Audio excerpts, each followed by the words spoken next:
अलैहिस्सलातु वस्सलाम से हज़रत नूह अलैहिस्सलाम फरमाते हैं, ए जिब्राइल मुझे बहुत मारा गया, इतना मारा कि मेरा पूरा जिस्म छल्ली हो गया, पूरे जिस्म से मेरे खून के फव्वारे छिट रहे, कोई ऐसी जगह नहीं जहां मुझे चोट न लगी हो।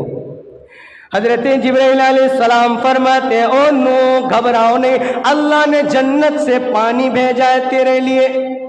चुनांचे हज़रत जिब्राइल अलैहिस्सलातु वस्सलाम हज़रत नूह अलैहिस्सलातु वस्सलाम को जन्नत का पानी पिलाते हैं और पूरे जन्नत के पानी से जिस्म को नहला देते हैं, बिल्कुल फ्रेश हो जाते हैं, तरोताज़ा हो जाते हैं।